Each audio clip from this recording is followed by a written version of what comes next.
Bueno, muy buenas noches a todos. Estamos en la mesa la doctora Rocío Aparicio, que forma parte del staff del Programa Nacional de Prevención Cardiovascular. Yo soy el doctor José Ortellado y nos acompaña el director del Programa Nacional de Prevención Cardiovascular, doctor Adón Villamayor. Quisiera agradecerle primeramente a todos ustedes que están en esta aula virtual y también los que no están.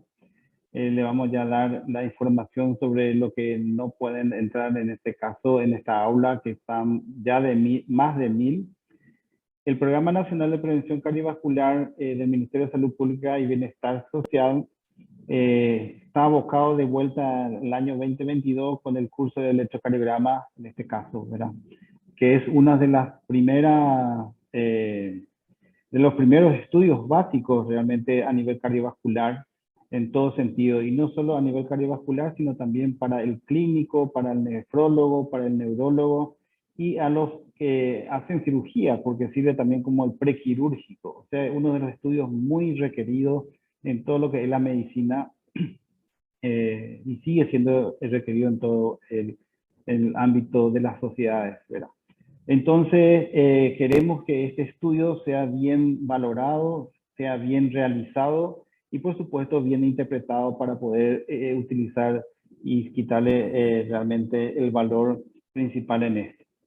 Desde ya le agradezco muchísimo este acompañamiento y esta ganas de seguir aprendiendo en relación a este estudio que es el electrocardiograma. Nuestro curso empieza hoy y tiene la finalización del 20 de julio. En cuanto al programa de esta realización de este curso, además vamos a tener este curso grabado, y eso en ese sentido agradezco enormemente al laboratorio Kinfa, que tiene todo el apoyo que nos da para poder realizar este curso 2022 de vuelta. Con el apoyo, sin el apoyo de ellos no podían esto realizarse y llegar. Tenemos más de 3000 personas inscritas actualmente. Entonces, para esta plataforma actual de esta aula, estamos 1000. Los 2000 capaz van a tener que estar viendo a través del sistema YouTube, donde ustedes van a estar en todo grabado este curso, y donde pueden ir repitiendo y repitiendo para poder estar escuchando y de esa forma ir aprendiendo. En ese sentido, para tener el certificado de este curso, vamos a tener un examen a la mitad del curso y al final del curso. Ese examen va a estar en la plataforma virtual a través de un Classroom. Entonces vamos a crear un Classroom donde van a estar todos ustedes y se va a hacer en forma automatizada. Pero el examen va a tener también una característica en especial. Va a ser con presentación de algunos casos clínicos y unas imágenes de electrocardiograma, y otro totalmente teórico, así como la parte académica lo pide. Entonces, de esa forma, el 70% de aquellos que pasan el examen van a tener su certificado, ¿verdad?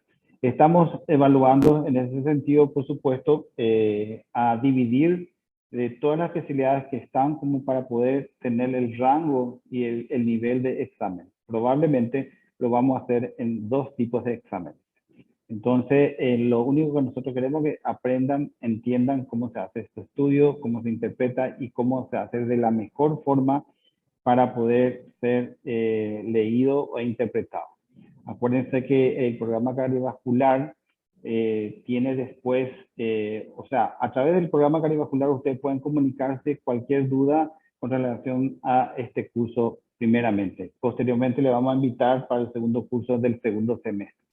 Durante la realización de este curso se va a estar informando en ese sentido. Totalmente gratuito. Nosotros creemos que vamos, como hasta la próxima semana, podemos admitir lo que quieran hacer curso. Más de eso después ya va a ser imposible, porque por más que esté grabado, necesitamos también, es mucho trabajo tener toda la base de datos de los inscritos. Con esta introducción, agradeciendo a todos los presentes, le paso la palabra a la doctora Rocío Aparicio, que va a hacer la presentación de la primera charla que está a cargo de nuestro director, el doctor Adón Villamayor. Doctora Rocío. Sí. Espectacular, doctor José. Muchas gracias. Muchas gracias. Bienvenidos a todos los participantes. Como es costumbre para el programa, estamos volviendo a repetir el curso de electrocardiograma, que el año pasado tuvo un gran éxito y veo que este año superó todas sus marcas. Hoy es nuestra primera clase, nuestra clase inaugural, y para ello va a estar con nosotros el doctor Abdón Villamayor. La clase 1 vamos a hablar sobre conceptos de electrocardiograma normal, ondas, segmentos e intervalos, eje cardíaco y frecuencia cardíaca. Nada más y nada menos que nuestro director actual del Programa Nacional de Prevención Cardiovascular, el doctor Abdón Villamayor, quien es médico especialista en cardiología y es jefe del servicio de cardiología del Hospital Central del Instituto de Previsión Social, todo acá en Asunción, Paraguay. Sean todos muy bienvenidos y muchas gracias por confiar en el Programa Nacional de Prevención Cardiovascular. Doctor Abdón, le cedo la palabra. Gracias, Rocío. Gracias, José. Muy buenas noches a todos. Para mí un privilegio estar acá en este inicio de nuestro curso de electrocardiograma y contar con una audiencia tan respetable como son más de 1000 compañeros funcionarios de salud. Bien, vamos a dar inicio a nuestra charla.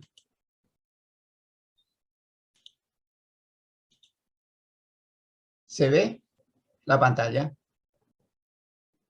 Sí, se ve. Bien, bien. El electrocardiograma. Vamos a hablar un poquitito de lo que es el método de estudio diagnóstico más antiguo, uno de los primeros estudios diagnósticos auxiliares de la cardiología descubierto. Voy a hacer una pequeña historia, breve introducción y después ya vamos al tema porque la historia es muy importante a mi entender que conozcamos. ¿Qué es un electrocardiograma? Registro gráfico de las potenciales eléctricas, de los potenciales eléctricos emanadas del corazón. Bueno, eso es básicamente qué es. Todos los músculos cardíacos, ustedes saben que al contraerse, al realizar un trabajo, emana una actividad, tiene una actividad eléctrica y esas actividades eléctricas son potenciales que son registrados en un papel, en este caso, a través de un galvanómetro. Este estudio, los inicios fueron allá por 1878, en que unos británicos registraron una corriente eléctrica cardíaca a través de un voltímetro.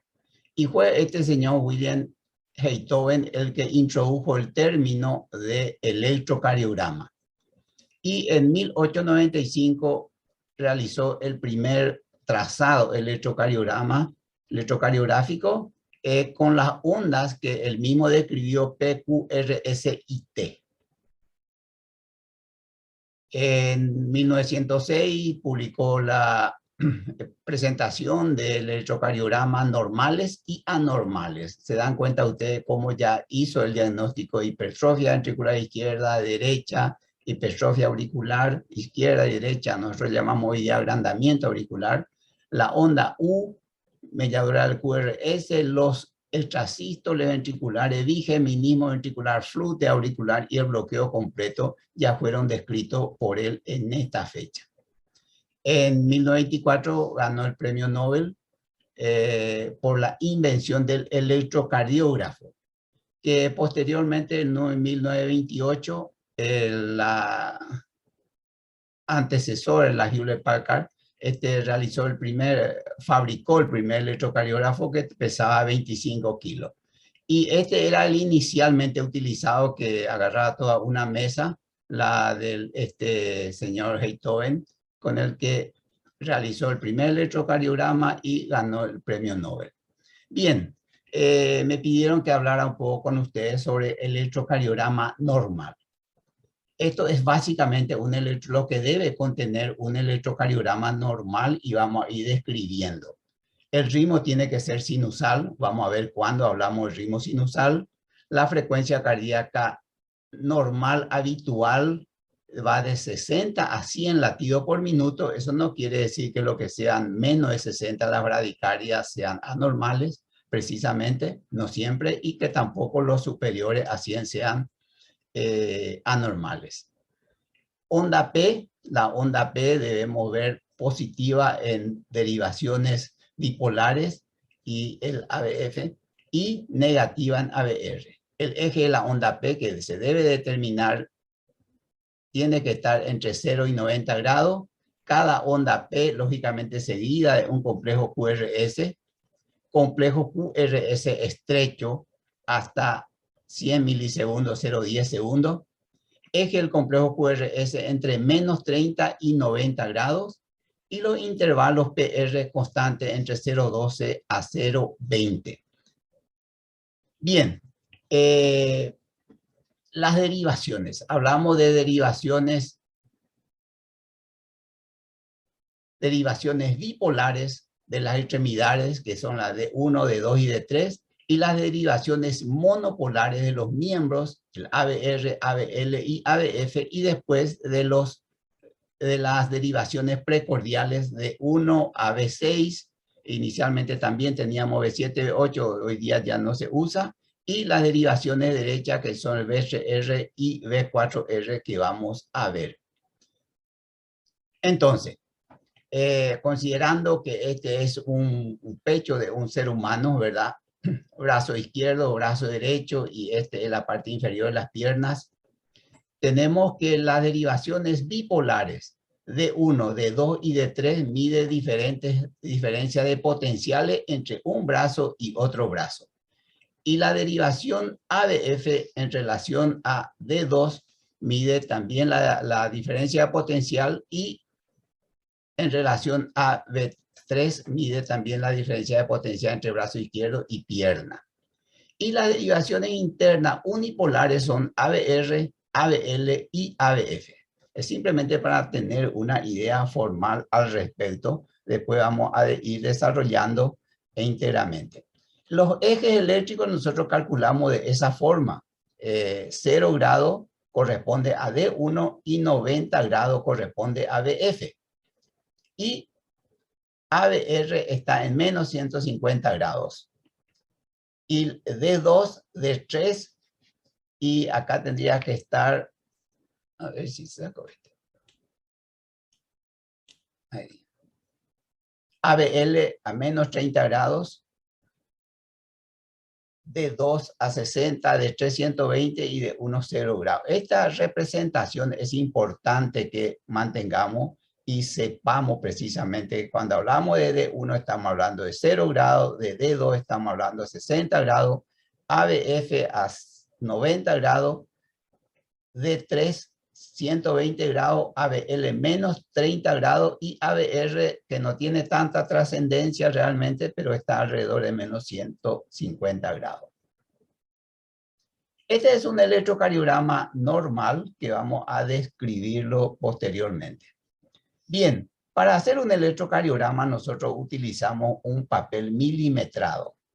Y este papel tiene las medidas siguientes. Va dividido en 5 cuadraditos y normalmente hay una raya más firme. Eso lo vemos en el trazado del electrocardiograma cuando miramos. Estos son rayas más finas y cada 5 cuadraditos, digámosle, hay una raya más firme. Cada uno de estos cuadraditos en sentido vertical, 1 milímetro equivale a 0,5 milivoltios. A nivel vertical medimos en voltios y a nivel horizontal medimos en tiempo. Entonces, una medida de este punto a este punto, un cuadradito, llamémosle a nivel vertical, mide 0,1 milivoltios. Y lógicamente que 10 de eso equivale a 1 milivoltio, 10 cuadraditos a 1 milivoltio. En cuanto a nivel, forma horizontal, que medimos el tiempo, un cuadradito de esto equivale a 0,04 segundos o 40 milisegundos. Vamos a ir viendo esto en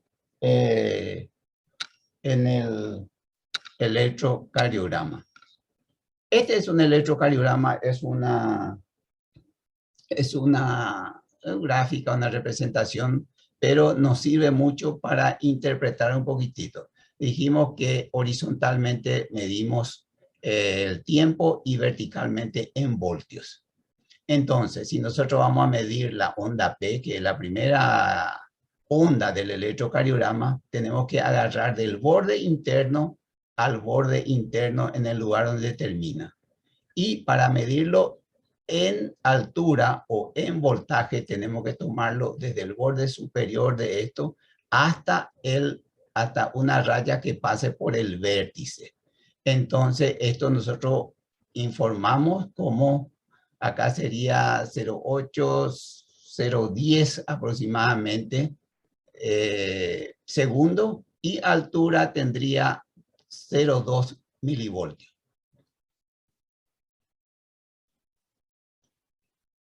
Un electrocardiograma, el papel del electrocardiograma para hacerlo debe estar estandarizado.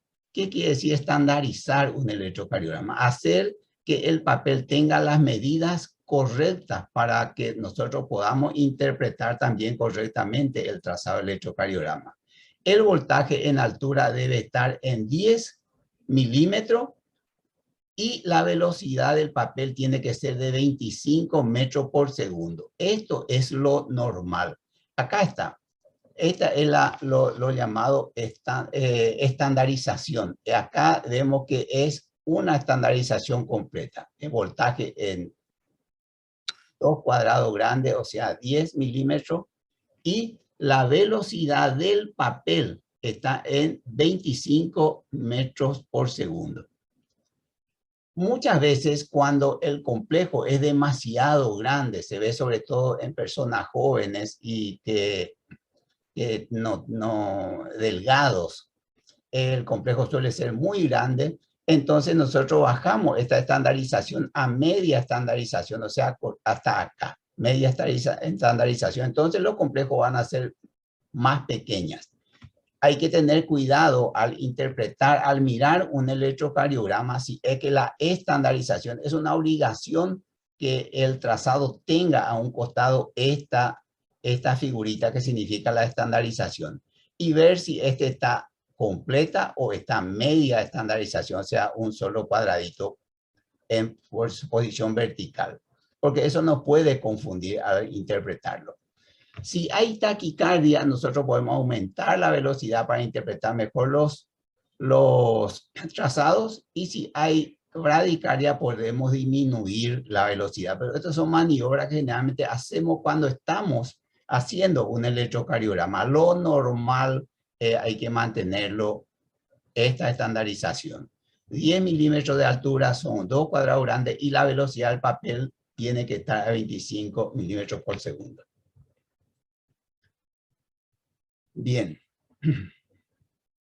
Derivaciones bipolares de la extremidad decimos que eran de 1, de 2, de 3. Las derivaciones que mide diferencia de potenciales entre los dos brazos superiores y la pierna. Derivaciones monopolares de los miembros que son ABR, ABL y ABF. ABR mide brazo derecho, ABL brazo izquierdo y ABF inferior la pierna, a nivel del lado de las piernas.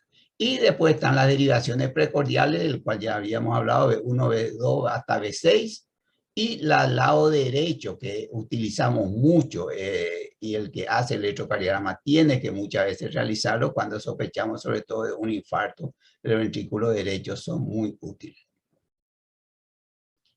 Este señor Beethoven describió un triángulo, el triángulo de Beethoven, que solamente medía la despolarización entre los brazos y entre las piernas, y las derivaciones unipolares que mide prácticamente el voltaje interno, intracavitario del corazón. Como le decía, el ABR mide el brazo derecho, ABL hacia el brazo izquierdo y ABF inferior. Así también De 3 mide la parte inferior, de 2 la diferencia entre, está a 60 grados, y de 1 generalmente mide también el voltaje del brazo izquierdo. Se suele poner color para determinar el electrodo a qué brazo corresponde. Nosotros solemos poner directamente brazo derecho, brazo izquierdo, o con un papelito para no olvidar, porque si uno coloca un electrodo del brazo derecho al brazo izquierdo y el que corresponde al brazo izquierdo al brazo derecho, se altera totalmente y no nos sirve el electrocardiograma. Acá este es el que corresponde a miembro inferior y este es el que va a tierra. Esto no hay mucho problema si uno se equivoca, no hay mucha alteración en el trazado. Pero si esto uno coloca mal, hay falla técnica y no nos sirve el electrocardiograma.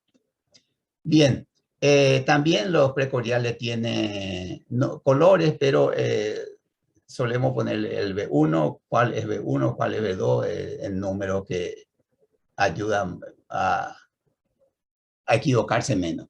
Muy importante es la colocación de los electrodos, tanto los de brazo superior, como les decía, como las precordiales. Si yo electrodo B2 coloco acá en el primero o segundo espacio intercostal, me va a dar alterado mi trazado. Y eso muchas veces parece que ocurre porque un electrocardiograma y otro a veces sale un poco diferente. Entonces, el primer electrodo se coloca en el cuarto espacio intercostal, borde paraesternal derecho. 1, 2, 3, 4 en el cuarto espacio intercostal. Hay que tener cuidado de no ponerlo sobre la costilla, en el espacio. El segundo, el B2, estas son las precordiales, en el cuarto espacio intercostal por el lado izquierdo. El B4, el electrodo precordial 4 se coloca en el quinto espacio intercostal, línea medio clavicular. Acá está el diagrama, ¿verdad? Línea medio clavicular en el quinto espacio intercostal, el B4. Y el B3 se coloca en una posición intermedia entre B2 y B4. Les repito que esto es importante que se coloquen así. El B5 se coloca siempre en el quinto espacio intercostal, línea clavicular anterior, y el B6 en línea medio clavicular. Como le decía antiguamente, para diagnosticar sobre todo infarto ventrículo cara posterior, y eso colocamos el B6 en línea clavicular posterior y el B7, perdón, y el B8 colocamos atrás. No usamos más eso, hay otros métodos para hacer mejor ese diagnóstico. Y estos son los precordiales derecha. B3R equivalente a B3 del otro lado y B4R. B4R quinto espacio intercostal, línea medio clavicular, y el B3 estaría entre el B1 y el B4 en una posición intermedia. Es importante esto hacer porque hay muchas personas que colocan mal los electrodos y no es muy difícil palpando los espacios intercostales y colocar bien, porque de eso depende una buena interpretación. Bien. Derivaciones precordiales. Normalmente las precordiales son de mayor voltaje porque está prácticamente encima del corazón. Solo le separa la costilla y los músculos intercostales. Está más cerca al corazón. Y nosotros vemos acá, está un corazón y cómo se está colocando los electrodos. El B1, B2 prácticamente mira el ventrículo derecho. El B3 está en la punta, el B3 y el B4 realmente están en la punta a nivel septal, y el B5 y el B6, que están en línea axilar anterior y media, ve la cara lateral alta del ventrículo izquierdo. Esto es importante después para interpretar un trazado. Acá vemos otra vez mirando ya con un trazado la colocación de electrodos. El V1 mira el ventrículo derecho, normalmente es un trazado positivo, el R es pequeña y una gran onda S. El V2, un poco menos la onda S, normalmente esto va aumentando un poco la onda R. Y el V3 es la isodifásica. En precordiales, normalmente la V3 tiene que ser igual la onda positiva, que en este caso es la onda R, y la onda negativa, que en este caso es la onda S. Y desde V6, desde V4, V5 y V6 va aumentando la onda R y disminuyendo la onda Q, y a veces aparece S, pero en este caso no hay S en este caso. Pero habitualmente la onda S va disminuyendo, acá ya desapareció, pero a veces persiste hasta V6, pequeña onda S. Y va apareciendo una onda Q en V5 y V6, una pequeña onda Q que es fisiológica. Después vamos a hablar cuándo una onda Q es patológica. Pues en este caso una onda fisiológica depende de la despolarización que sufre el músculo cardíaco. Entonces, este es un trazado de electrocardiograma como está realizando esta señora, una compañera seguramente. Y ven ustedes que acá hay un electrodo, generalmente usamos así, paciente encamado, se pone, él corresponde a miembro superior izquierda. A veces los pacientes encamados mueven, si está enfermo, mueven la mano, eso si uno le coloca en el brazo a veces altera. Entonces se coloca un poco más cerca, en la parte superior, ahí no se siente tanto que mueve y facilita también la realización en paciente encamado. Bien, del electrocardiograma dijimos inicialmente dijimos que el electrocardiograma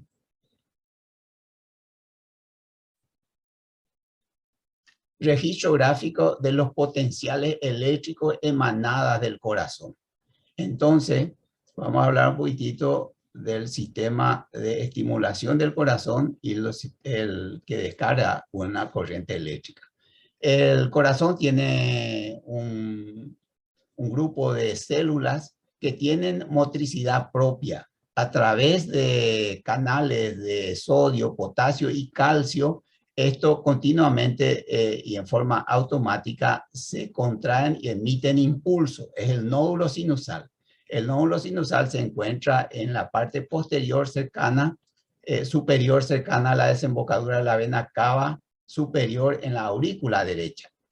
Este estímulo es transmitido a través de unos haces internodales que recorre la aurícula derecha, pasa a la aurícula izquierda y luego viene al nódulo AB. Estos son haces de Hartmann y estos tienen, no recuerdo cómo se llama, las vías internodales tienen nombre cada uno de estos, que en una patología, un síndrome de precipitación que va a haber clase, ustedes van a volver a este sistema. Es importante recordar esto. Como este estímulo empieza en la aurícula derecha, recorre la aurícula derecha, la primera onda que se va a formar es la onda P. La onda P es despolarización de las dos aurículas. Posteriormente, esto pasa al nódulo AB, ahí hay un retardo y pasa al ventrículo derecho y al ventrículo izquierdo. Estos son los haces de His, rama derecha, rama izquierda. La rama izquierda se divide en dos, una división anterior y una división posterior, y algunos colegas hablan de un haz media, que es lógico tener también porque tiene que también despolarizar la punta del ventrículo izquierdo. Bien. Entonces tenemos acá un diagrama donde dice que la despolarización de las aurículas, el estímulo que empezó acá en el nódulo AB, se forma la onda P. Después, cuando el estímulo llega al nódulo AB, hay un pequeño retardo para pasar al ventrículo. Del nódulo AB hay una sección que no hay onda, que es una sección isoeléctrica. Al pasar al ventrículo se forman los complejos QRS, vamos a hablar respecto de eso, y a la repolarización, esto se despolarizó ya la aurícula, el ventrículo, y después se tiene que repolarizar. En la repolarización hay un espacio de tiempo donde tampoco hay onda, y en la repolarización de la musculatura ahí se forma la onda T. Posteriormente, a consecuencia de una repolarización tardía, se suele tener acá una onda U. Bueno, este es entonces un diagrama que muestra cómo se va formando la onda. Es muy ilustrativo ver esto, ¿verdad? Entonces, vamos a repetir, acá se va a iniciar el estímulo, el nódulo sinusal, y se va a formar la onda A cuando se polariza todo las aurículas. Posteriormente, este espacio, que no hay estímulo, y se forma el complejo QRS. Acá se está repolarizando y se forma la onda T. La onda del electrocardiograma. La onda del electrocardiograma, que ya fue realmente nombrado, digamos, denominado por Beethoven. Tenemos la onda P, que es la despolarización de las aurículas. Tenemos el complejo QRS, una pequeña, la primera onda negativa se llama onda Q, y después tenemos la onda R, que es la primera onda positiva, y después la onda S, que es la segunda onda negativa. Hay veces que no hay Q, directamente empieza con R. Hay veces que la R tiene una melladura, van a ir viendo cuando hay una normalidad, y hay veces que la S no existe o la S es amplia. Cuando la Q es amplia, estamos hablando de una patología. Después tenemos el espacio donde el músculo se tiene que repolarizar. Hay un pequeño espacio donde no hay onda, y la repolarización es la onda T. Y después aquí aparece la onda U, que es una repolarización tardía del músculo ventricular. Y se repite onda P, QRS sucesivamente. Bien. Bueno, este es nada más para nuevamente poner todo en una diagrama, ¿verdad? La onda P, la onda, el segmento PR, que hoy ya se le está dando un poco más importancia. Anteriormente decía que no servía mucho para nada. Apareció un síndrome de Bayes. Y después tenemos el QRS, que es la despolarización del ventrículo, el músculo ventricular, tanto derecho como izquierdo. Después hay un segmento donde una quietud de la onda, y tenemos la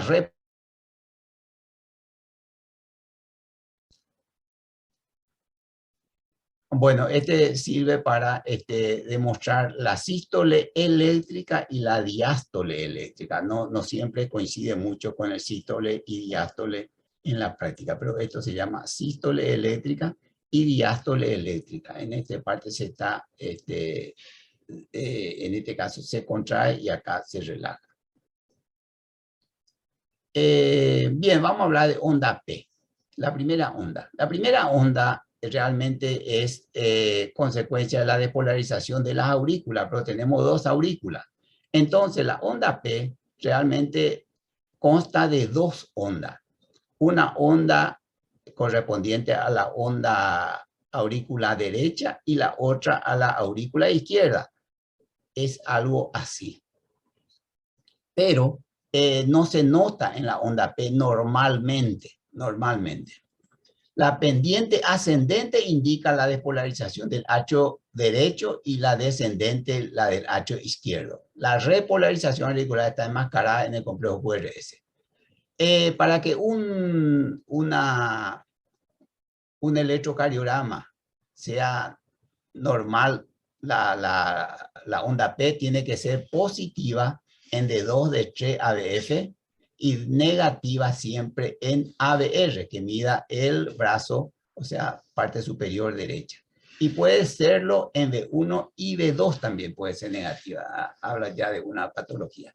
El eje de la onda P en el plano frontal es de 0 a 75, de 0 a 90, decimos nosotros básicamente, pero no solemos medir mucho la onda P en la práctica común. Sí, la persona que se dedica a Holter, a informar Holter o el electrofisiologista. ¿Sí?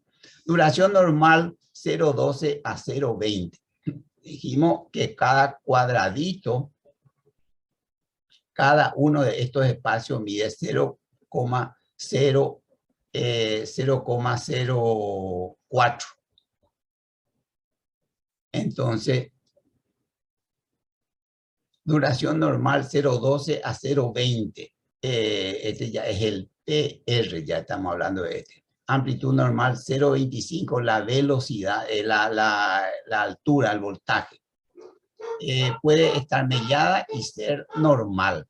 Hay veces que es mellada, pero la duración, una pequeña melladura, pero cuando la duración es amplia, ya es anormal.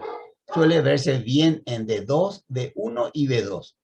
Por eso, porque tiene mayor amplitud. Entonces, lo que a nosotros nos interesa mucho que sepan los colegas y las compañeras que están asistiendo, es que para que una onda P sea normal, sea originado en el nódulo sinusal, la onda P es normal cuando se origina en el nódulo sinusal. Si se origina en otra parte, es anormal, se ve onda P también en la extracítoles supraventriculares, pero no es normal. Supraventricular, el ventricular normalmente no tiene. Tiene que ser positiva en D2, D3, ABF y negativa en ABR. Solo voy a mostrar un electrocardiograma. Acá está. Electrocardiograma positiva en D2, en D3, ABF, positiva, positiva, positiva en D2, normalmente analizamos la onda P, y negativa en ABR. Es un electrocardiograma cuyo ritmo es sinusal.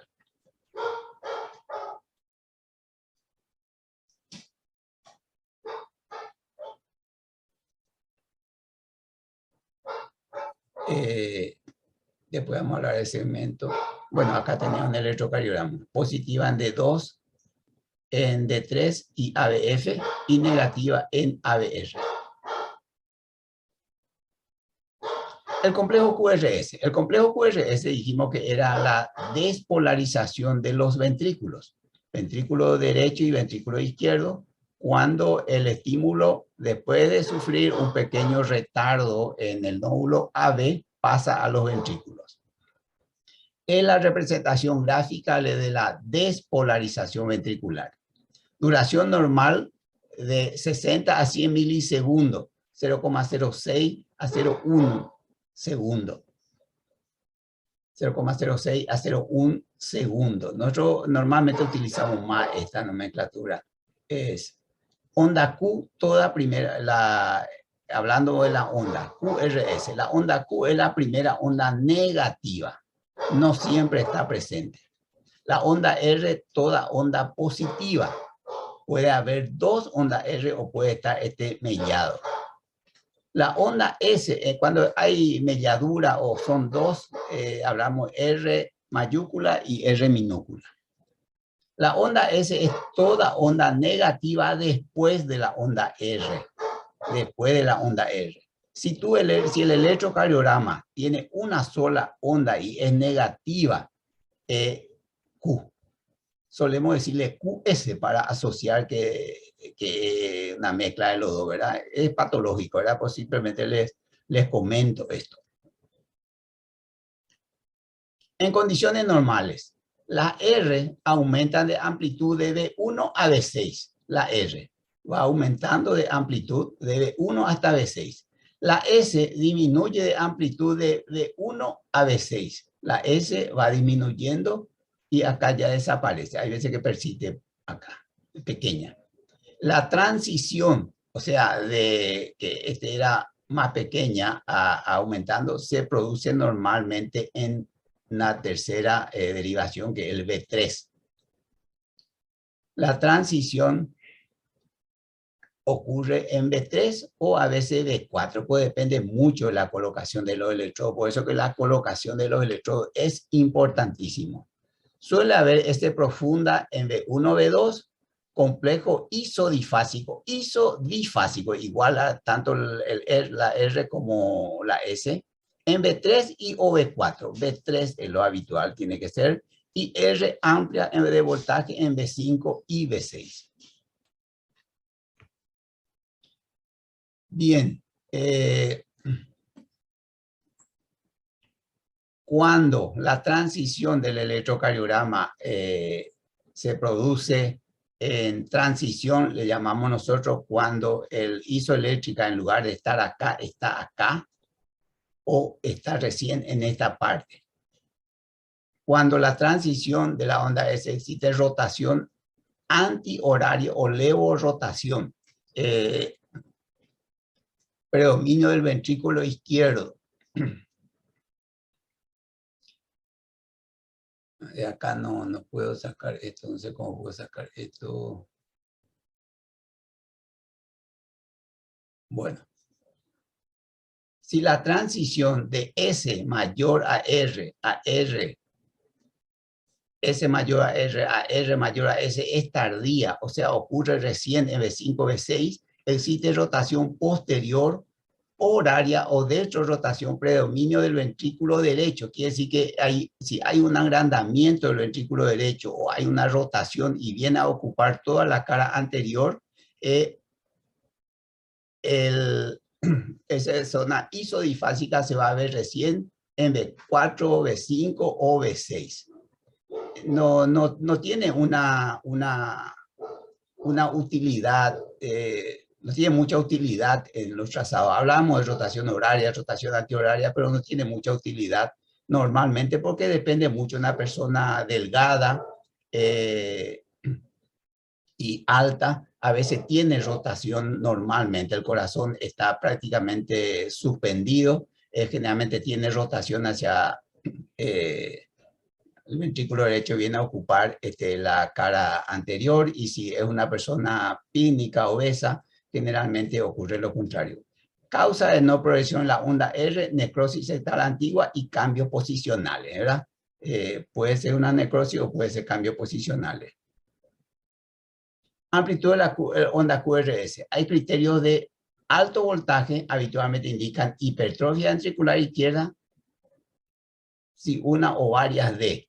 Alguna onda R es mayor a 30 milímetros. Cada cuadradito mide 5 milímetros. Alguna S profunda es mayor a 30 milímetros, o la suma de R y S, es mayor a 35 milisegundos. Acá vamos a ver, acá por ejemplo. La S profunda acá en B2, 1, 2, 3, 4 por 5, 20, 25, 30. Con buena voluntad puede decir que tiene 35. Así es que por criterio de voltaje puede que tenga una hipertrofia ventricular izquierda. Particularmente no suelo usar mucho porque en la persona delgada los complejos suelen ser muy grandes. Este trazado, que es más bien un diagrama, no tiene la estandarización que debe tener. Debe tener la estandarización. Probablemente no se grabó nomás.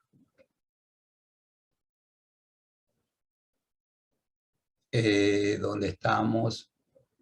Bueno, hay criterio de bajo voltaje habitualmente cuando el voltaje es muy pequeño por obesidad, derrame pericárdico o pleural, personas ancianas, bronquitis crónicas, enfisematosos, mixedematosos. Si en todas las derivaciones precordiales la R y S no pasa de 8 milímetros, hablamos de bajo voltaje generalizado y suele hacer sospechar el diagnóstico de derrame pericárdico. Este es normal, ¿verdad? Pues si tuviera 8 o menos milímetros, pero en todas las derivaciones hablaríamos de bajo voltaje generalizado y se sospecha entonces de que pueda ser un derrame pericardio, que es lo que habitualmente muestra una disminución de los complejos QRS, pero también vemos que puede ser en una bronquitis enfisematosa o la obesidad. La onda Q fisiológica o normales. La onda Q hablamos de que era anormal habitualmente la presencia cuando tenía ciertas mediciones, pero puede aparecer fisiológicamente por la activación del centro medio, voltaje altura menor a 25% de la onda R que le sigue. Si ocupa, es mayor del 25% de la onda R que le sigue, se suele decir que es patológico.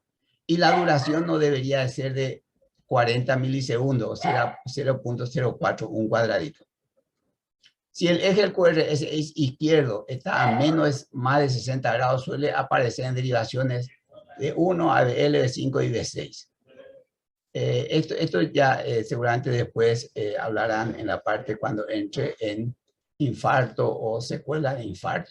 Pero es importante que sepan que las ondas Q normales, que no son patológicas, son fisiológicas, pueden aparecer, pero la duración, el voltaje no debe ser mayor que el 25% de la onda R que le sigue, y la duración no debe ser mayor a 40 milisegundos.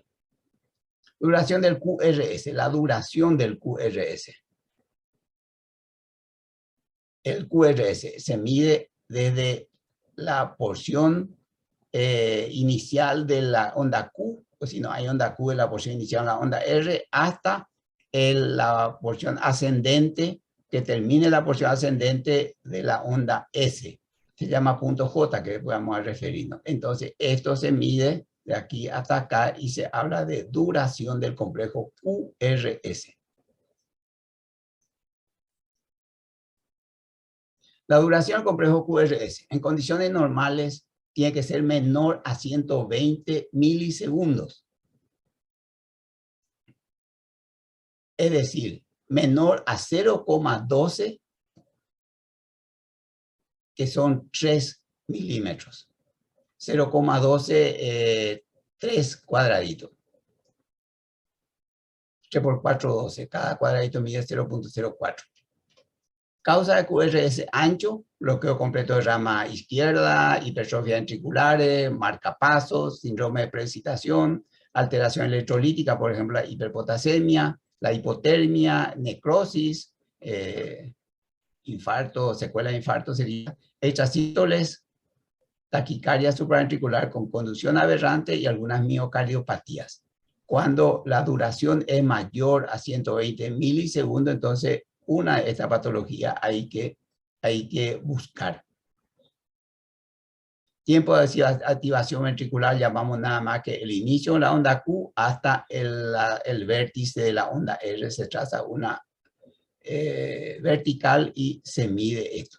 Esto mide la despolarización del septo. Esto suele indicar también en la hipertrofia y en alguna de esta patología que hace que el QRS sea más ancho. Aumenta esta medida. No usamos habitualmente. Bien. La onda T.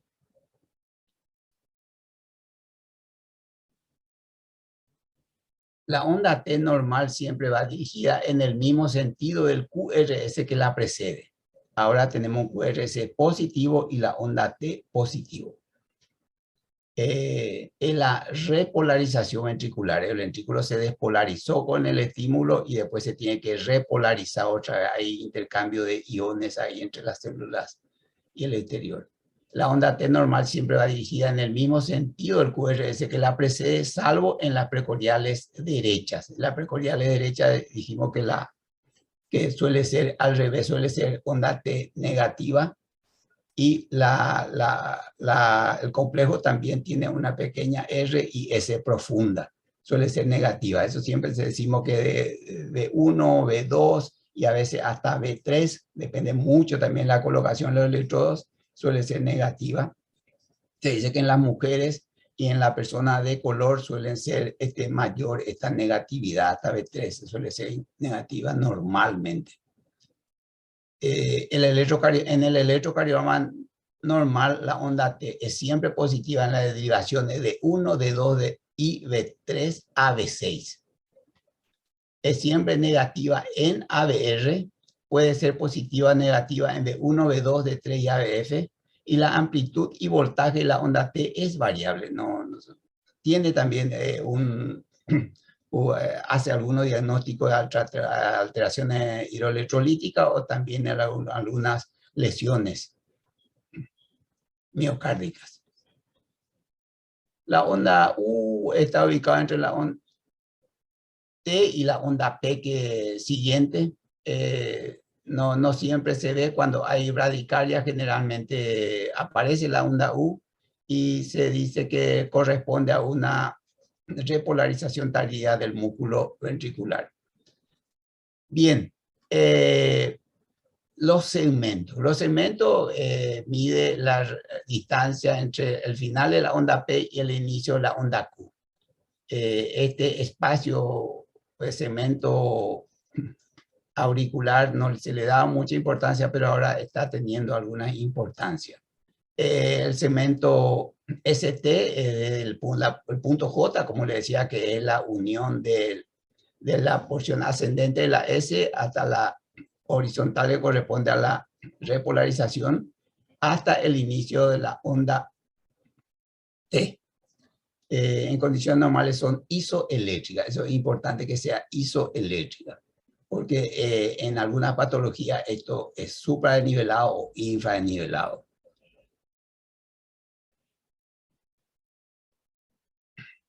No se usa mucho en la práctica. El punto J es la unión entre el final del complejo QRS y el inicio del segmento ST.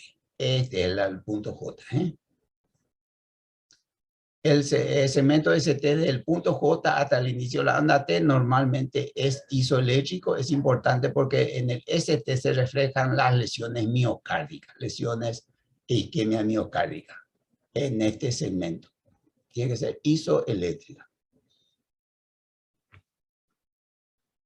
Después vamos a hablar de intervalo.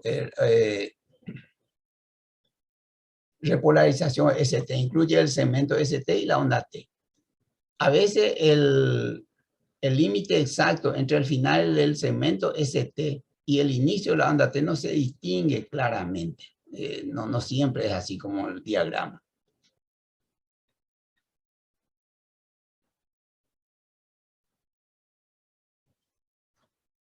Habíamos hablado de segmento, ahora los intervalos. Los intervalos incluyen a las ondas, desde el intervalo PR y el intervalo QT. El PR desde el inicio de la onda P hasta el inicio de la onda QRS, en este caso el inicio de la onda Q. Esto sí es importante porque la alteración de eso nos hablaría de algún tipo de bloqueo o PR corto, que es un síndrome de preexcitación. Y el QT también es sumamente importante porque el QR largo es una patología que lleva a algunas arritmias terribles. Intervalo PR incluye la onda P y el segmento PR. Valores normales, 120 a 200 milisegundos, o sea, 0,12 a 0,20 segundos. 3 a 5 milímetros, 3 a 5 cuadraditos. Cuadraditos yo me refiero a estos pequeños, ¿verdad? 3 a 5 cuadraditos. La forma práctica que usamos. Menor a 120 milisegundos, menos de 0,12 es síndrome de preexcitación, cuando es PR corto. Hablamos de Parkinson-White o el LGL, Long Gannon-Levine. Y cuando es mayor a 20 milisegundos, cuando es PR largo, hablamos de bloqueo AB de primer grado. Entonces, el PR que medimos desde el inicio de la onda P hasta el inicio de la onda, de alguna de las ondas QRS, ya sea Q o R, si no hay onda Q, no debe ser superior a 120 o 2, no debe estar dentro de 120 o 200 milisegundos. Cuando es mayor a 200 milisegundos, o sea, mayor a 5 cuadrados pequeños, estamos hablando de bloqueo AB primer grado, y cuando es menor, hablamos de síndrome de preexcitación, que es recorto. Intervalo QT incluye el QRS y el ST y la onda T. El intervalo QR desde la Q hasta la finalización de la onda T. Se mide en las derivaciones precordiales donde haya onda Q, ejemplo en B5, B6, que siempre en los normales suele aparecer una onda, pequeña onda Q que es menor en B5 y mayor en B6. A mayor frecuencia y menor duración del QT, valor normal entre 0,35 y 0,45. Hay una forma de calcular el QT y el QT corregido para hablar de QT corto o QT largo. Suele medir el 45% de la duración del ciclo cardíaco. Nosotros consideramos 50. Hay una forma práctica que nosotros utilizamos. Causa de QT corto, hipercalcemia, hiperpotasemia, digoxina y repolarización precoz en atletas. Repolarización precoz hoy día es todo un tema y se está estudiando un poco más, no es tan inocua parece ser. Causa de QT largo, sí, algunos antiarrítmicos, la miodarona, cardiopatía isquémica, miocardiopatía, hipocalcemia, mixedema, síndrome de QT largo hereditario. Tenemos dos que va acompañado habitualmente con sordera, el síndrome de Romana-Ward, y con sordera el síndrome de Jervell-Nielsen. Esto puede producir taquicardia, la torcida de punta, que es una de las taquicardia ventricular terrible, que pueden dar síncope y muerte súbita. El QT largo hay que diagnosticarlo porque puede dar origen a arritmia, es muy importante. Y cuando está producido por antiarrítmicos tenemos que tratar de disminuir o cambiar. Me voy a pasar esto. Bueno, esto nada más que nuestro diagrama que ya vimos. Brevemente quería hablarle de eje eléctrico. Yo tengo una forma práctica, hay formas para calcular midiendo las ondas o haciendo algunos cálculos. Yo básicamente utilizo esta regla. El eje eléctrico se acerca a la derivación positiva y se aleja de la derivación negativa. Es perpendicular a la derivación isodifásica. Bueno, ese es nuestro sistema S axial. Nosotros habíamos dicho que el eje eléctrico del QRS normal entre menos 30 a 90 grados. Un poco más de 90 también, pero 120 o más ya es patológico, y por menor a menos 30, menos 35, menos 40 también ya suele ser patológico. Esta es una de las leyes para calcular el eje eléctrico del corazón. Primera ley, hay tres leyes. Cuando una derivación bipolar de 1, de 2, de 3, se encuentra una deflexión isodifásica, tan positiva como tan negativa. Isodifásica es cuando tanto la onda positiva o negativa son iguales. El eje eléctrico del corazón pasará perpendicularmente a dicha derivación. Y para conocer su dirección exacta se deberá recurrir a las otras derivaciones bipolares. Entonces, una derivación bipolar es de 1, de 2 y de 3. Si es isodifásica, de 1 es isodifásica, voy a mostrarle un ejemplo después. El eje eléctrico tiene que ser perpendicular a o va a estar a más 90 a menos 90 o a más 90. Y entonces, para saber si está a menos o más, recurro a las otras ondas. Si veo que en ABF es positiva, entonces está hacia este lado. Y si veo que en ABF de 3 o de 2 es negativa, entonces se dirige hacia el otro lado, hacia la parte negativa, que es la parte superior de mi horizontal. Si la onda, el electrocardiograma es isodifásica en ABL. Entonces tengo que mirar si estas ondas que miran en la porción positiva es positiva mi onda, mis derivaciones. Entonces tiene que ser perpendicular a esta recta. Entonces debe estar alrededor de 30 grados. Y si tanto en D3 ABF y D2 es negativa, quiere decir que se dirige hacia este cuadrado, hasta este cuadrante está en menos 150, menos 120, o sea, extrema izquierda. Y cuando está hacia este sector pasando los 120, hablamos de extrema derecha. Bien, un ejemplo acá. No hay una onda realmente muy isodifásica, pero el más isodifásico acá es D1. Si D1 es isodifásica, mi eje tiene que estar en menos 90 o más 90. Entonces tengo que fijarme si en D1 era isodifásica, tengo que fijarme si se dirige hacia la parte negativa o hacia la parte positiva. Entonces, tengo que fijarme en estas derivaciones que miran la cara inferior, que es positiva o es negativa. Y tenemos isodifásica acá, positiva en D2, D3 y ABF. Quiere decir que mi eje eléctrico se dirige hacia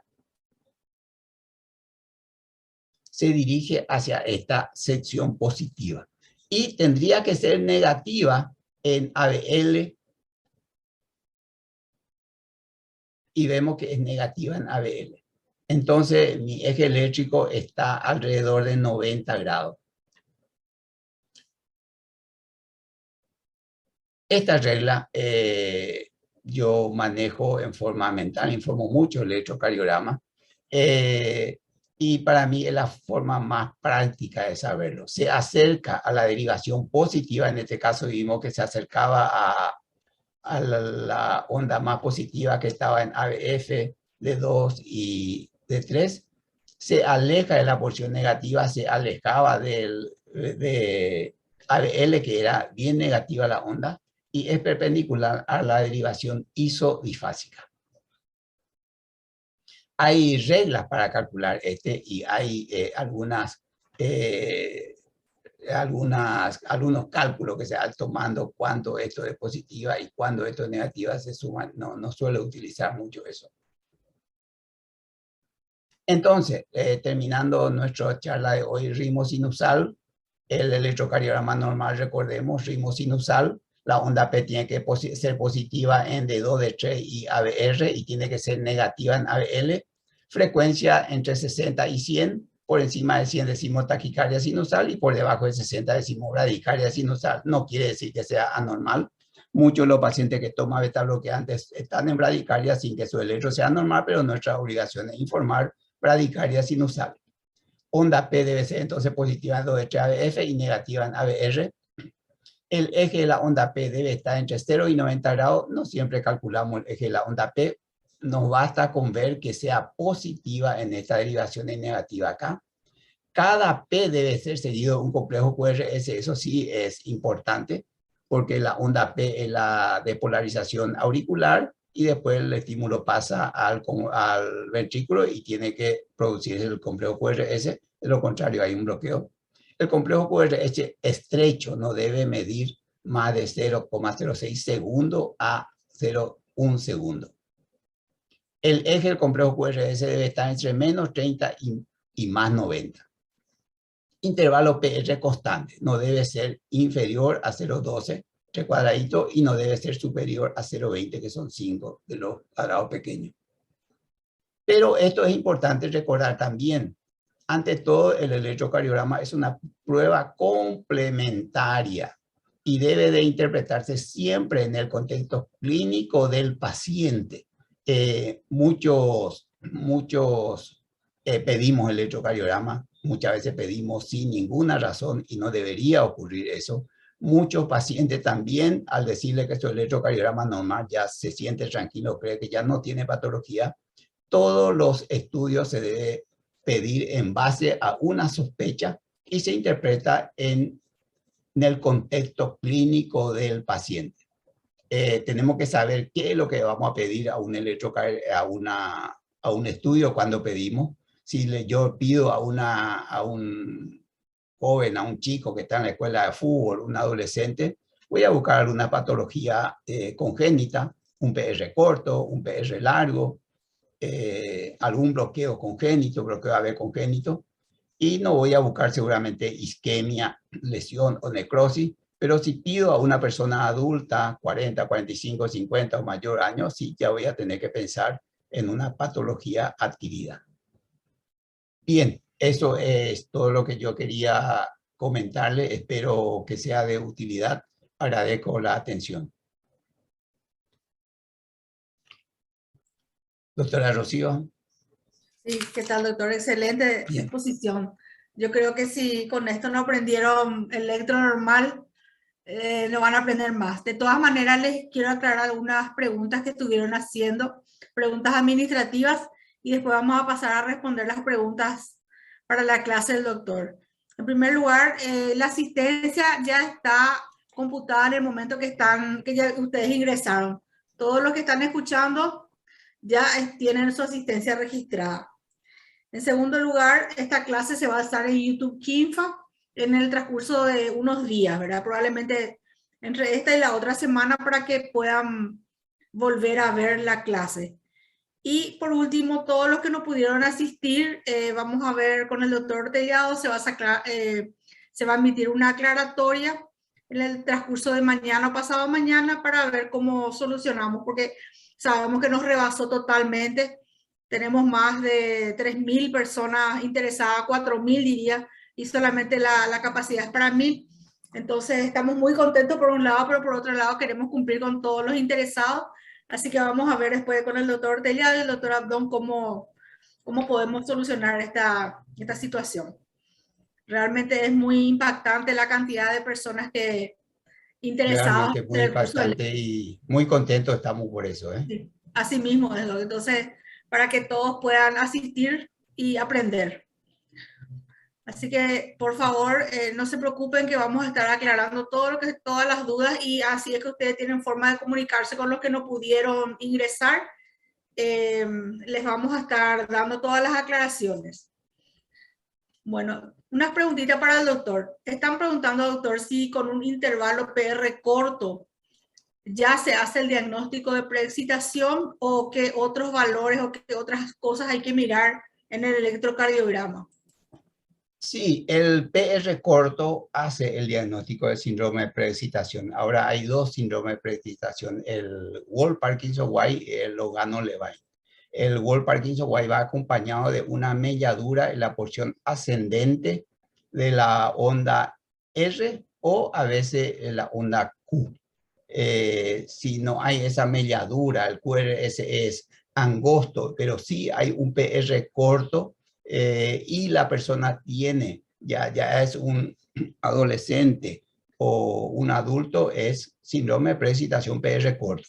En los chicos hasta la edad más o menos de 12 a 14 años, a veces el PR todavía es corto. Entonces, sobre todo si no hay melladura, que habla de un Wolff-Parkinson-White, solemos tener un poco de cuidado de hacer el diagnóstico de preexcitación todavía en esa criatura. Hay veces también, perdón, de que algunos síndromes de preexcitación son intermitentes, y entonces hay que repetirlos a veces cuando uno sospecha, cuando uno chico al practicar deporte tiene mucha taquicardia, sospechamos, entonces tenemos que ir a buscarlos. Muy bien, doctor, excelente. Otra preguntita. Si se pide colocar electrodos en el lado posterior, o sea, durante la espalda, no sé si hay algún otro lugar donde se pueden colocar los electrodos.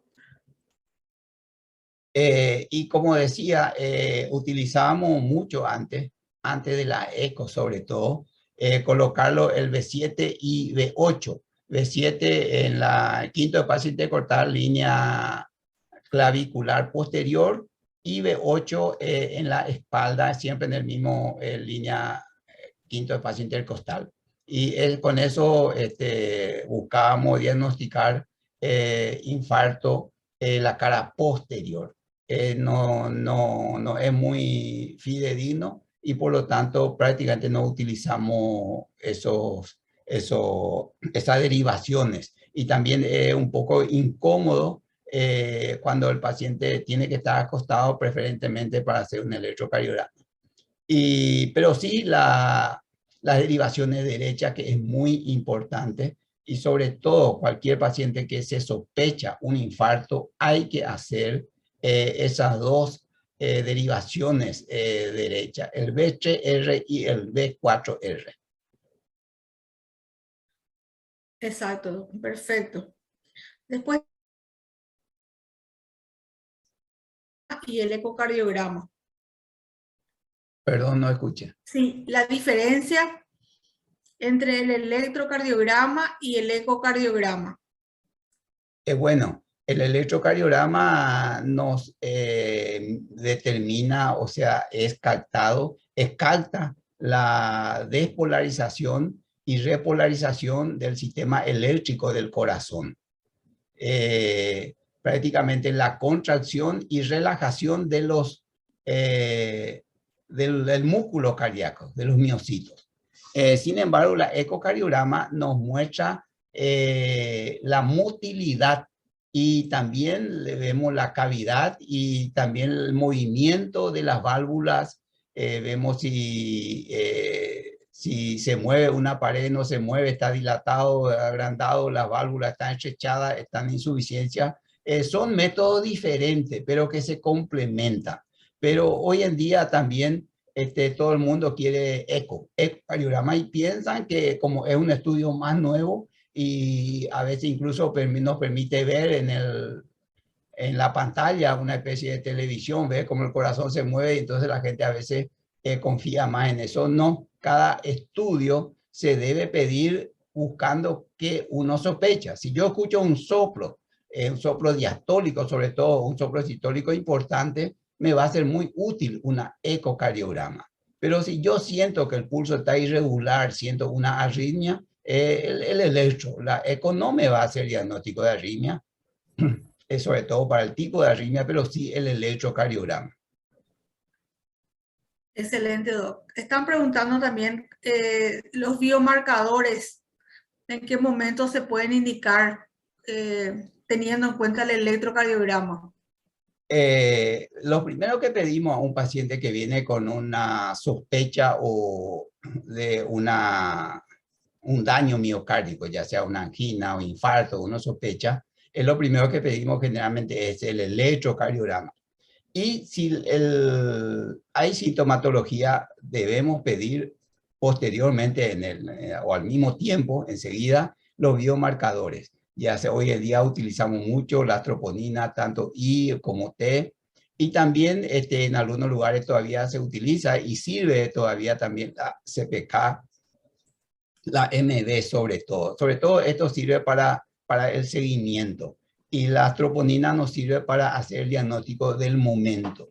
Se complementa otra vez acá. Si una sospecha es firme, mi electro es normal, porque el electrocardiograma a veces cuando el cuadro de isquemia o infarto es muy reciente, minutos antes todavía se mantiene una memoria electrocardiográfica, todavía es normal. Pero sobre todo los biomarcadores, sobre todo la troponina, hoy día hay una troponina ultrasensible, ya puede salir alterado. Entonces se complementan. Tenemos que pedir al mismo tiempo cuando hay sospecha. Muy bien.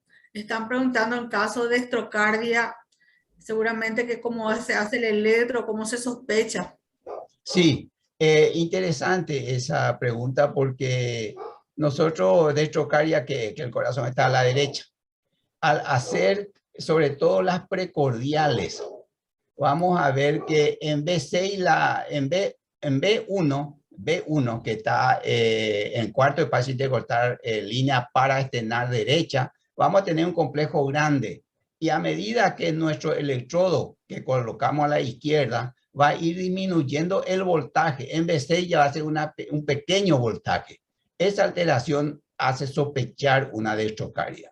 También, lógicamente, vemos a veces en una neumonía o en una enfisema, a veces ocurre también eso. Pero es una sospecha alta de destrocaria cuando el complejo va disminuyendo de V1 a V6 de tamaño, de voltaje.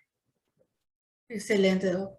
Después acá hay otra pregunta que ¿cómo uno puede sospechar o darse cuenta de que están mal colocados los electrodos? Cuando están mal colocados los electrodos de miembros entre brazo derecho y brazo izquierdo, enseguida nos damos cuenta porque la onda P es negativa en D1 y ABL y generalmente la onda QRS también es negativa. Prácticamente D1 y D6 suele ser igual, bastante idéntico y las ondas son negativas. Esa es una forma rápida de hacer el diagnóstico. Alguna persona que estudiosos de los electrocardiogramas, hoy día no hay mucho, porque ha dejado de ser un método que aporta mucho beneficio económico y está la gente más interesada en eso a veces. Algunos estudiosos por eso dice que en D1, y si un D1 es normal el electrocardiograma, difícilmente el resto te va a dar otro diagnóstico, que el D1 prácticamente uno tiene que hacer el diagnóstico de ese, el informe de ese electrocardiograma. Entonces, cuando la T es negativa y el complejo QRS es negativo en D1 y ABL, prácticamente estamos hablando que se colocó mal el electrodo. Pero debemos mirar también las precordiales, porque en una destrocardia también puede ocurrir eso. Entonces se tiene que compaginar. Si tengo onda P negativa en D1, complejo QRS negativa en ABL también, y veo que mi complejo QRS va disminuyendo de voltaje de V1 a V5, V6, entonces probablemente se trate de una destrocardia y no una mala colocación de los electrodos de miembros.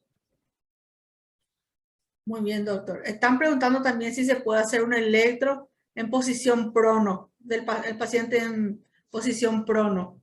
No es fácil, no es fácil. Si bien es cierto, hay electrodos que se puede adherir, así como en terapia utilizamos, ¿verdad? Con una forma adhesiva, los electrodos si se coloca así, se puede, ¿verdad? Pero nosotros habitualmente para el electrocardiograma usamos un absorbente, ¿verdad? ¿Cómo se llama? No son adhesivas, simplemente se coloca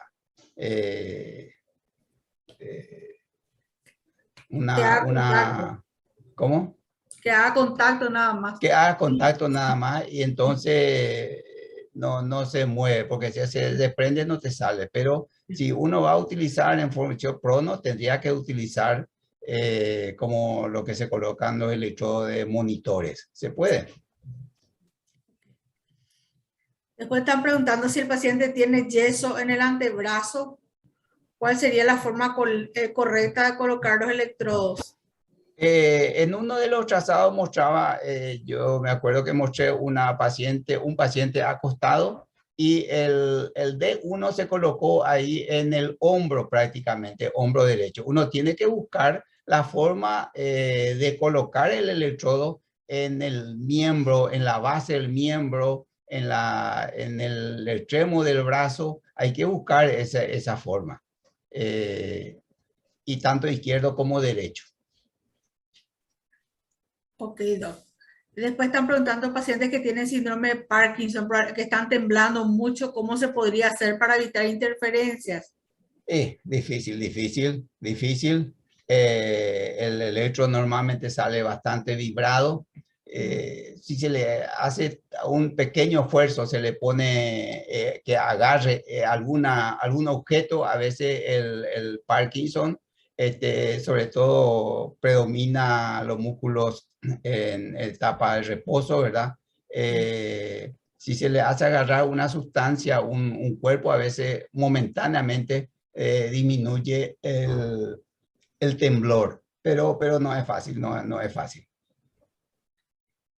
Después están preguntando sobre intervalo PR de 144 milisegundos es normal o no?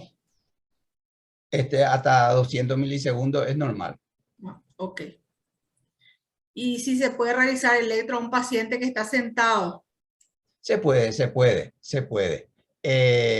Puede que tenga alguna variación en los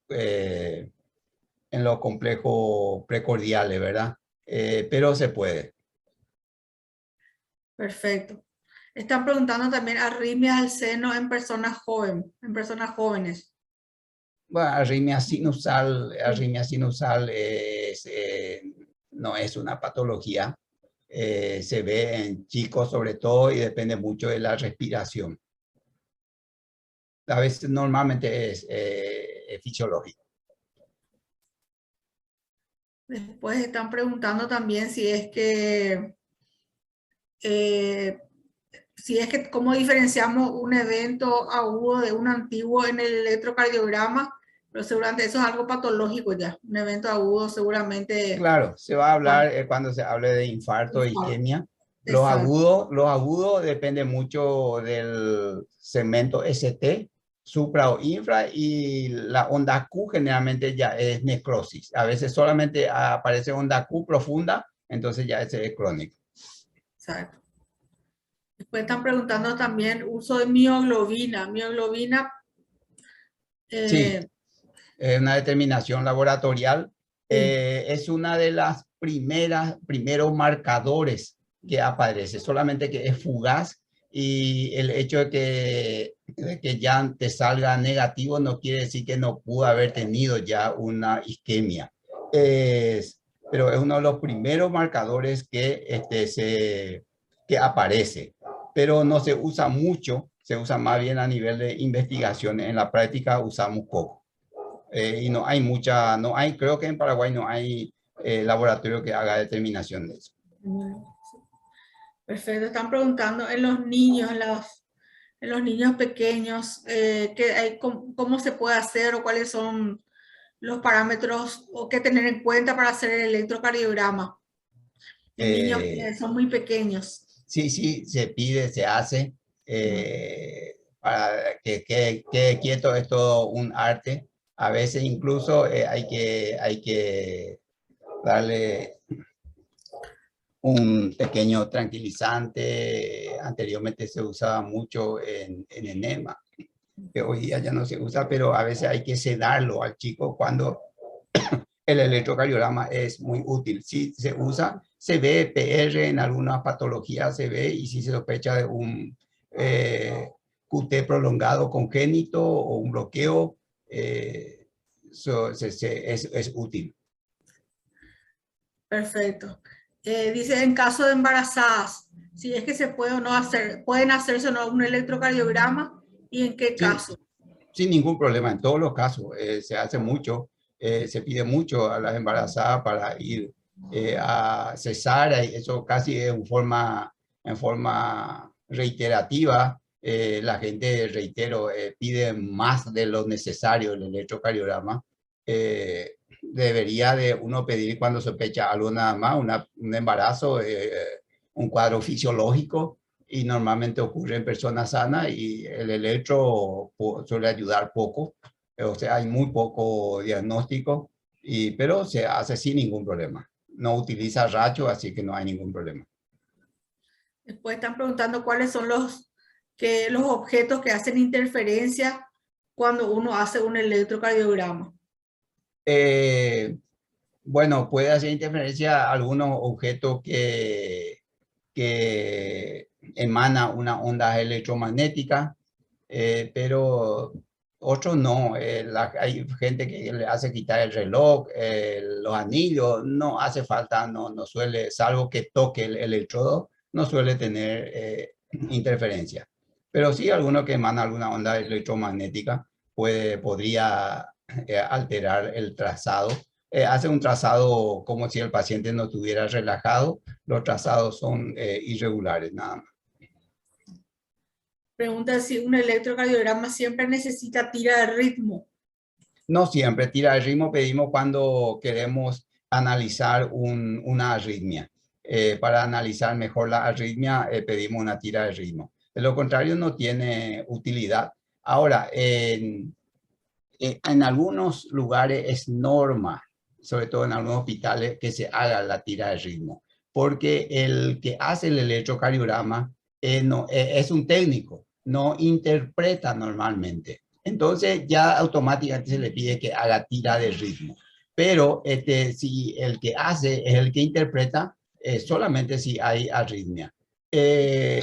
Nosotros habitualmente cuando pedimos un electrocardiograma pedimos con tira de ritmo cuando queremos analizar alguna arritmia, cuando la arritmia es frecuente, ¿verdad? Lo contrario, habría que pedir un Holter, pero a veces en el electrocardiograma ya podemos determinar si es una extracito ventricular o supraventricular.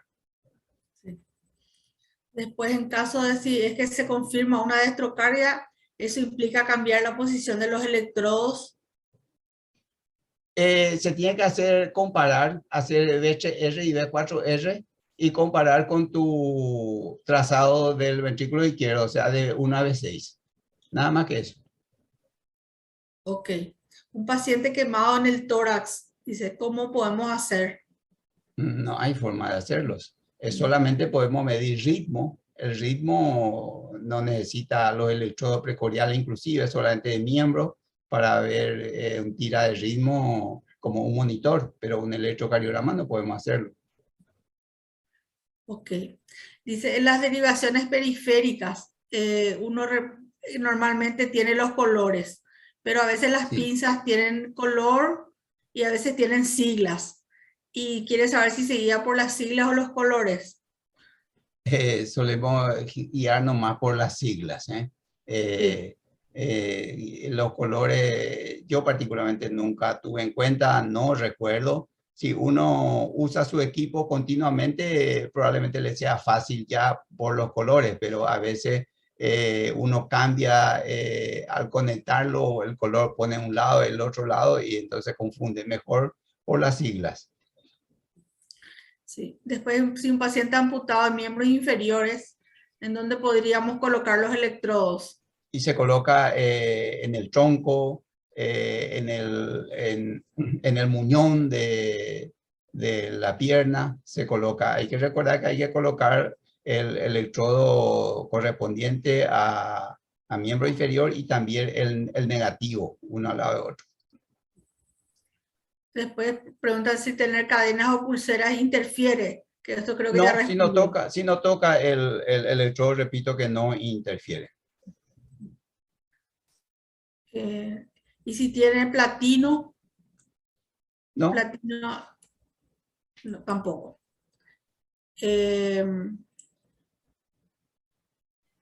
Dice, ¿podría repetir así en forma cortita la diferencia entre un electro normal y anormal? Bueno, eso quizá vean la clase otra vez o no sé si quiere comentar algo. Estuve hablando creo que 1 hora para tratar de... Ahora, lo que quiero decir a las personas es que muchas veces decir que un trazado electrocardiograma es normal es más difícil que hacer el diagnóstico de un infarto. Y es un compromiso decir que es normal y por ahí otro encuentra que es anormal o uno pasa de largo algunas patologías como un PR, un QT largo. Por lo tanto, el poner que un electrocardiograma es normal es un compromiso. Por lo tanto, es importante. Muy bien, todos los que están preguntando arritmias, vamos a tener clases de arritmias, por eso no vamos a responder. Nuevamente, ¿cómo sospechar interferencias en el trazado del electro?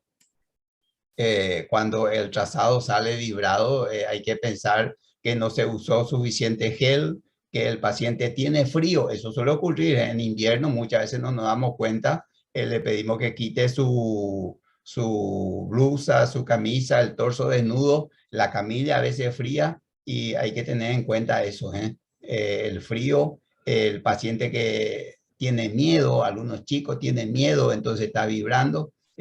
Todo eso hay que tener en cuenta. Y lo único que sale generalmente es que el trazado vibra mucho y muchas veces mucha onda no se puede medir, no se puede interpretar. Después, si el electro puede afectar al feto. No, Nada. Muy bien. El electrocardiograma posterior, en la parte posterior de, no creo que no se hace. Repito, usábamos antes para pensar en infarto cara posterior, pero hoy día ya no, prácticamente no utilizamos.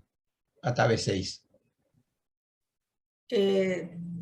Si un paciente está monitorizado en la terapia, igual debe hacerse un electrocardiograma. Sí, igual se hace cuando es un infartado que se le está haciendo un seguimiento, igual se hace, porque el monitor solamente nos muestra ritmo, sin usar arritmia, para eso sirve el monitor, pero el electrocardiograma te da otros datos. Después dice si las arritmias cardíacas en personas jóvenes, si son recurrentes las arritmias, se tiene que hacer electro o ecocardio. Se tiene que hacer electro, solamente la arritmia se diagnostica con el electrocardiograma, pero para saber la causa que le está produciendo se tiene que hacer una ecocardio y a veces otros estudios. Sí. Ok. Dice, ¿cuál es su opinión respecto a solicitar electrocardiograma a los niños para evaluación, para hacer educación física? Un chico debería tener, todos deberíamos tener un electrocardiograma. Ahora, pedirlo cada 6 meses o cada 1 año no tiene justificación. Ya. Sí, es que el primer electro salió normal. Bueno, están preguntando si hay que sí o sí usar gel para colocar los electrodos. No, limpiando bien la piel con alcohol, ya suele salir bien los trazados. Nosotros habitualmente usamos alcohol nomás, pero hay que limpiarlo bien. A veces los maestros de electrocardiograma decían hasta que la piel quede colorada. Pero solucionamos con el gel ese problema, pero algunas veces solamente usamos alcohol. Dice, cuando te piden B7 y B8 en el electrocardiograma, desaparece B1 y B2, ya No. que el equipo viene hasta B6, o como eso es. No. Vos el B5 mudás a B7 y el B6 mudás a B8. Porque los electrodos te mide el lugar donde se coloca. Vos tenés que saber nomás cuál de ellos moverlo, sí. Ok. Dice, un paciente electrocutado se podía encontrar, que esperamos encontrar en el electrocardiograma. Puede haber una necrosis, puede haber arritmia. Claro que si hay arritmia uno fácilmente puede determinarlo con tomarle el pulso, pero una necrosis, una isquemia, con el electro vamos a hacer un buen diagnóstico. Exacto. Después preguntan si sujetar al paciente altera el electro. El tocar al paciente puede alterar, no habría que tocarle al paciente cuando eso sí puede alterar el trazado. Pues están preguntando también cardiopatías congénitas, pero eso vamos a tener una clase más adelante de todo lo que son las cardiopatías congénitas. También preguntando si le falta un miembro, ya el doctor respondió que se le hace en el muñón. Y después pregunta también qué no se debe hacer antes de un electrocardiograma, si hay una preparación especial para hacerse el electro. La preparación simplemente sería un ambiente cómodo, la temperatura lo más buena posible, evitar calor excesivo o sobre todo frío. El frío es lo que altera más. Estar tranquilo, no estar temblando, no estar con miedo, no moverse, porque todo eso altera. Pero simplemente relajarse y estar en un ambiente tranquilo. Perfecto. Si tiene marcapasos, como que se debe hacer en este caso. No altera, se hace normal. Ya, perfecto. Lo que tiene su marcapaso, su generador al lado derecho, no hay que colocar los electrodos encima del generador. Te va a alterar, te va a salir trazado alterado, pero normalmente el generador no se coloca en los lugares donde habitualmente colocamos los electrodos. Después están preguntando si se puede hacer electro sin gel, así como usted dijo, con alcohol, ¿verdad? Se Sí, puede. limpiar bien la piel. Sí. Después, ¿cuántas veces se puede realizar? También, Sí. perdón, también es importante cuando tiene vellos, pelos en el pecho, ¿verdad? Con suficiente gel y el electrodo se adhiere bien, no hay problema. De lo contrario, hay que rasurar, ¿verdad? A veces ese es el motivo de que el trazado no sale bien, sale vibrado. Cuando no está bien, no tiene buen contacto. Cuando no tiene buen contacto, sí. Justamente esa es la pregunta, ¿sí? ¿Por qué sale el electro vibrado justamente? Sí. ¿Cuáles Hay muchas podrían ser las causas. Puede ser causas? la presencia de pelo, frío, miedo, temblores, puede ser, o la falta de buena limpieza de la piel o la utilización de poca gel. Si hay un límite para realizarse electrocardiograma, ¿cuántas veces? No, no vale la pena, pero no hay un límite. El eje del complejo QRS dice debe estar entre 30 grados o más de 30. El eje del QRS es normal, menos 30 a más 90. En algunos textos dice entre 0 y 90. Pero prácticamente un trazado normal cuando está a menos 30, menos 25, pero cuando está a menos 35, menos 40, menos 45 ya es patológico. O sea, habla de un bloqueo de una de las ramas, un hemibloqueo generalmente. Dice, en mujeres muy obesas, la colocación de los electrodos cuesta más. Dice, ¿hay alguna técnica aparte o cómo eso? ¿Cuál es su No, opinión? el problema de las mamas es un problema a veces y alguna experiencia cuando tiene prótesis mamaria también. No hay que colocar encima de la prótesis, sale muy vibrado. A veces cuesta colocar en el lugar exacto y no hay nada que hacer. Hay que colocar lo más cercano posible al lugar que le corresponde. Después está preguntando también que a veces los trazados que se realizan para inspecciones médicas son rechazados. Dice, porque les dicen que el trazado no es correcto. Y si es Y puede ser porque colocó mal los electrodos de miembro superior o los chicos no se relajan y vibra mucho o se colocó mal los electrodos precordiales. Son las causas. Generalmente es la mala ubicación de los electrodos de miembros superiores. después preguntan si las embarazadas se pueden hacer sentadas el Sí, electro. sí. No es lo ideal, pero sí. Sí.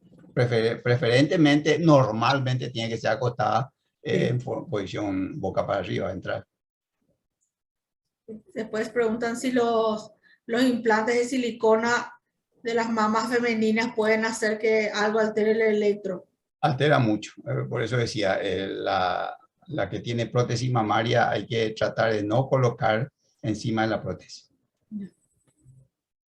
Los que tienen mucho vello, así como usted dijo, ponerle mucho gel. Mucho gel o o lo contrario, se tiene que rasurar. Sí. Muy bien.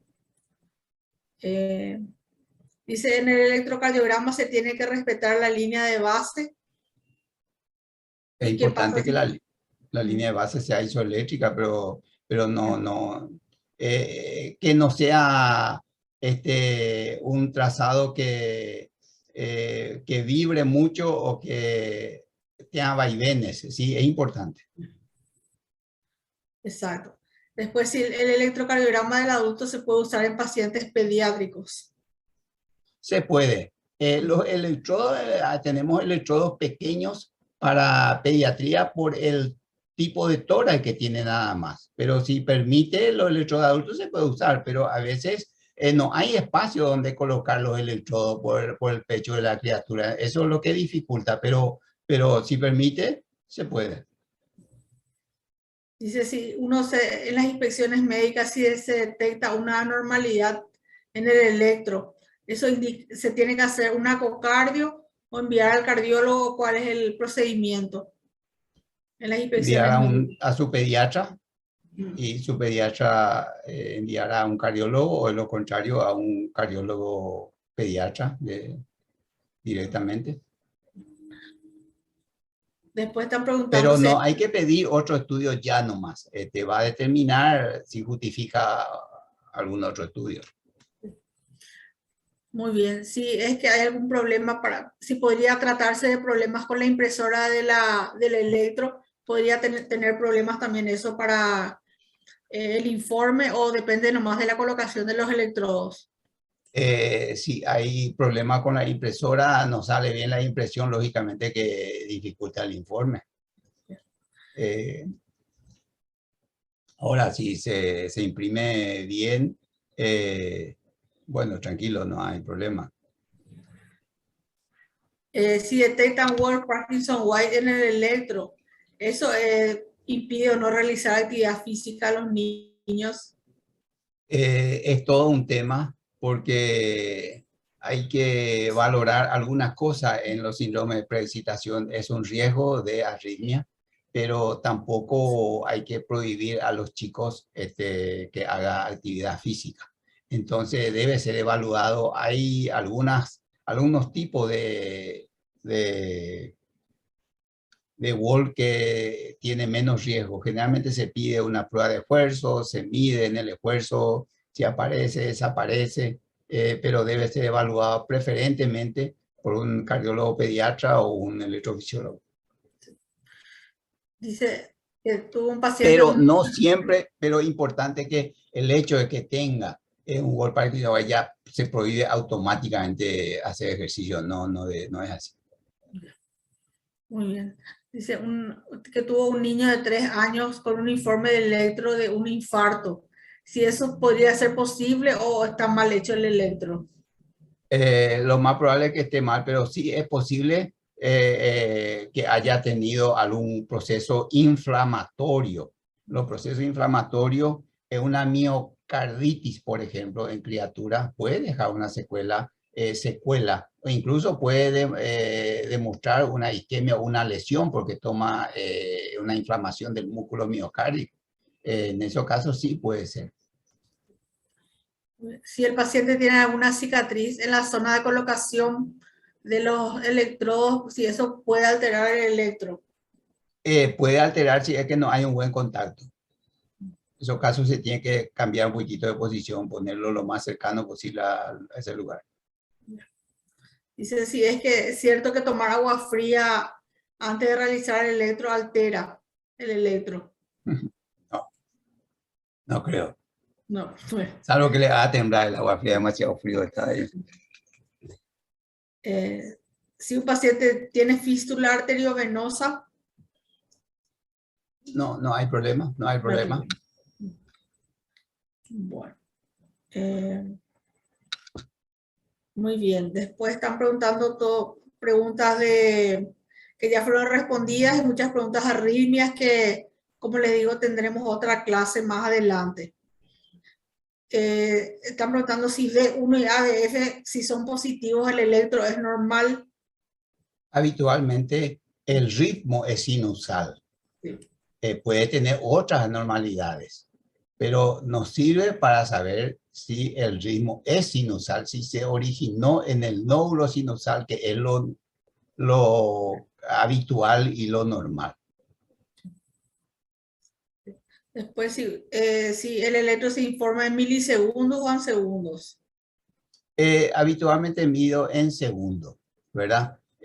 Otros miden en milisegundos, depende de la experiencia, de la costumbre de esa persona. Los arritmólogos utilizan más milisegundos y nosotros los cardiólogos clínicos utilizamos más en segundos, 0,04 segundos, que sería 40 milisegundos, o 0,4 que sería 400 milisegundos. Dice, ¿cada cuánto se debe hacer el mantenimiento a la máquina de electro y si se puede deteriorar con el tiempo? Se deteriora, lógicamente, no sabría cada cuándo. Todos equipo electromedicina debe tener un manual y depende del uso para hacerlo los mantenimientos. Si hay algún límite de edad, tanto recién nacido menores de 1 año o que pueden también hacerse el electro? No hay límite de edad, no hay límite de edad. Lo importante en los electrocardiógrafos es que lo que mostré como estandarización, que eso sea cuando uno estandariza su equipo, que te mida realmente bien estandarizado, que tiene que ser 10 milímetros de altura, 2 cuadraditos, y uno pone que es 10 milímetros y realiza el trazado y ve que no corresponde, entonces eso necesita un cuidado, un mantenimiento. Si el electrocardiograma tiene algún efecto, digamos, nocivo o puede causar alguna secuela. No, nada. Sí. Bueno, muy bien. Después están preguntando infarto, hipertrofia y demás que vamos a dar la próxima clase. Les aclaramos que la próxima clase será el 20 de abril, que es de hoy en 15 días, para que tomen en cuenta. El 20 de abril es la próxima clase. Bueno, creo que ya no quedan más preguntas. Bueno, doctor, excelente. Muchísimas gracias por todo. Mira, más de 100 preguntas contestamos. El interés es muy grande, sí. Así es, esperamos que la gente haya estado satisfecho con las explicaciones. Exacto. Y estamos a la orden. Así mismo. Y todos los que tienen, digamos, otras preguntas, ¿verdad? Vamos a ir respondiendo las que no pudimos responder ahora, es porque se va a dar en las siguientes clases. Bueno, doctor, no sé si te querés despedir de nuestro público. Bueno, cordial saludo a todos. Estamos a disposición para charlar sobre este y otros temas. Si hay grupos así hospitalarios, es cuestión de ponerse en contacto con la doctora Rocío, el doctor Ortellado, y podemos repetir, dar alguna otra charla con mucho gusto desde el Programa Nacional de Prevención Cardiovascular. Perfecto, doctor. Bueno, yo me despido también de ustedes. Muchas gracias por estar acá. Y como les dije hace un ratito, no se preocupen los que no pudieron asistir. Vamos a dar las aclaraciones correspondientes entre mañana y pasado mañana. Y esta clase va a quedar grabada y van a poder verla en YouTube Kinfa dentro de unos días.